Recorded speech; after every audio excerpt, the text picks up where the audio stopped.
Selamat pagi, siang, atau malam Bapak Marihot. Kami dari kelompok D4 akan mempresentasikan tentang material polietilena terftalat dalam kemasan aqua 330 ml. Perkenalkan kelompok saya ada Bristol Meraklo, Alexander Eren, dan Muhammad Hasnan Hafiz Situmorang. Nah, kita mulai dari apa itu PET? Polietilena terflatat atau yang disingkat PET, PETE atau dulu PETP dan PET strip P merupakan suatu resin polimer plastik termoplas dari kelompokan polyester. PET banyak dibuat dalam industri kimia dan digunakan dalam serat sintetis, botol minuman, dan wadah makanan. Aplikasi thermoforming dan dikombinasikan dengan serat kaca dalam resin teknik. Oke, boleh next. Nah, bagaimana sih proses produksi PET itu? Awal proses pembuatan botol PET, butiran biji plastik disedot dan kemudian dipanaskan sampai meleleh dengan chopper dryer. Tujuan dari pemanasan ini adalah untuk melelehkan biji plastik. Setelah itu, biji plastik dimasukkan ke dalam suatu terowongan dengan suhu 150 derajat Celcius dan disemprot pewarna. Bila perlu, sesuai permintaan botol yang diinginkan, hingga berbentuk cairan. Proses selanjutnya adalah memasukkan biji plastik yang telah meleleh tadi ke dalam mold di mana pembentukan diawali dari bagian leher dan ulir. Selanjutnya, plastik yang sudah terbentuk itu diinjeksikan dengan udara sehingga akan membentuk botol karena di dalam area blowing udara ini terdapat mold berbentuk badan botol. Sembari dilakukan blowing, dilakukan juga proses pendinginan sehingga botol PET terlepas dari cetaknya. Nah, dari penjelasan di atas sudah disebutkan bahwa blowing merupakan salah satu teknik yang paling sering digunakan dalam pembuatan botol plastik. Namun ada 3 jenis proses blowing yang digunakan untuk membuat botol plastik, yaitu reheat and blow molding, extrusion blow molding, dan reciprocating blow molding.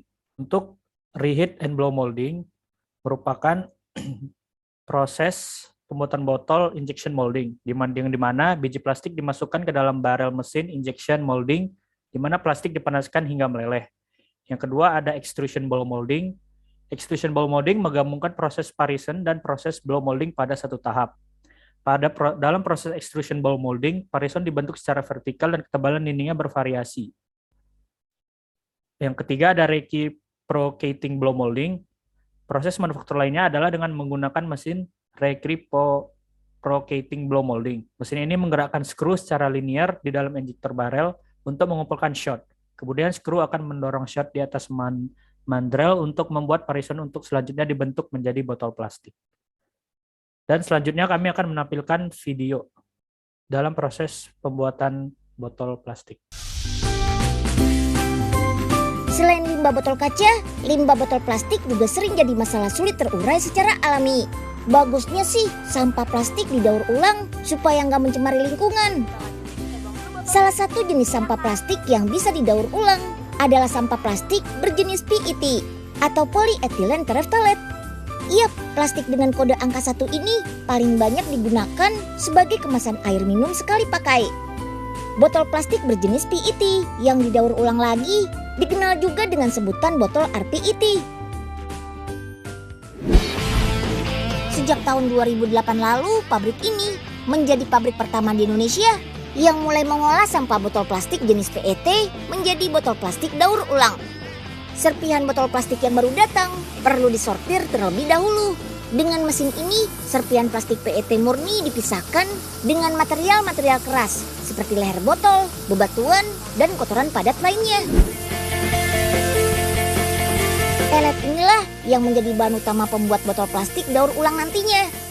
Kehigienisan sangat diperhatikan.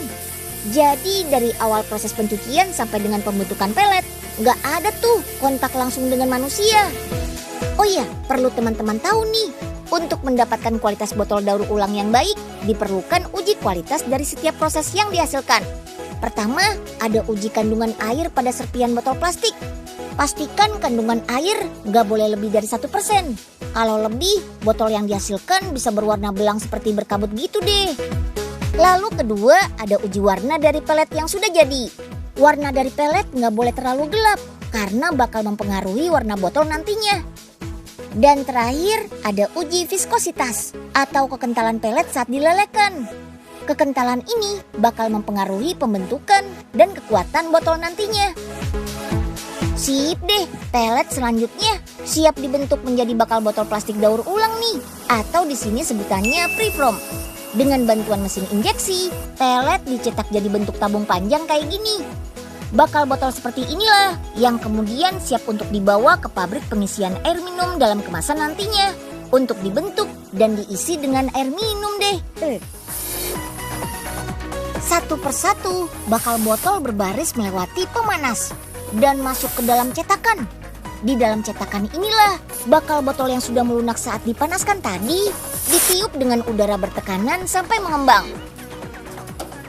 Dan tara, botol plastik daur ulang berjenis PET sekali pakai ini sudah jadi deh.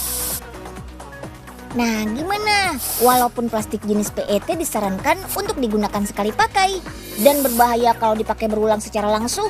Nah, dengan proses yang sudah kita lihat tadi, bukan nggak mungkin lagi deh semua botol plastik kemasan berjenis PET bisa didaur ulang. Dengan ide kreatif yang dibarengi kesadaran kita untuk melestarikan lingkungan, yakin deh sampah plastik yang berlimpah bisa dimanfaatkan jadi sesuatu yang lebih bernilai. Lalu alasan pemilihan material PET pada botol plastik. Bahan PET memiliki sifat yang keras dan juga ringan. Selain itu, PET juga tidak mudah pecah dan patah sehingga cocok digunakan sebagai pengganti kaca. Plastik PET ini mempunyai rentang suhu penggunaan yang luas, yaitu dari -60 sampai 130 derajat Celcius, sehingga bahan PET ini fleksibel dalam penempatan produknya. Dan juga material ini seringkali digunakan untuk bahan kemasan minuman seperti aqua, karena mudah didaur ulang dan aman digunakan untuk kemasan pangan.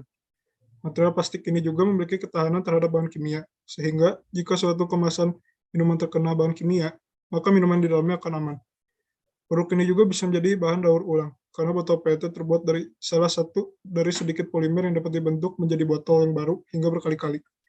Tapi ada kekurangannya, yaitu PET tidak tahan bentuk dan sulit dibentuk jika dibandingkan dengan PBT. Dan bahan PET ini dapat berubah bentuk jika bersentuhan dengan air mendidih, sehingga penggunaan bahan ini hanya cocok untuk sekali pakai.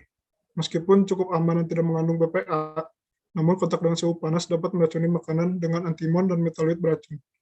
Sebagai produk sekali pakai, plastik kemasan ini menjadi salah satu sumber plastik terbesar di muka bumi.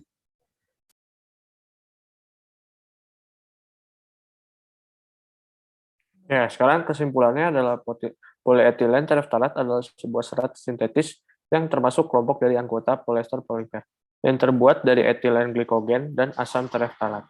Nah, plastik PET sering dijumpai di sekitar kita pada botol plastik minuman, yaitu yang sudah kita bahas itu botol minum aqua, dan plastik tersebut dapat didaur ulang dikarenakan sudah memiliki tingkat koefisiensi difusi yang rendah. Dalam produksi plastik PET, butiran plastik dipanaskan hingga meleleh. Lalu butiran tersebut dimasukkan ke dalam blow molding untuk proses pembentukan bentuk roga di dalam botol. Nah, sifat-sifat dari plastik PET tersebut yaitu sangat keras dan memiliki suhu penggunaan yang luas.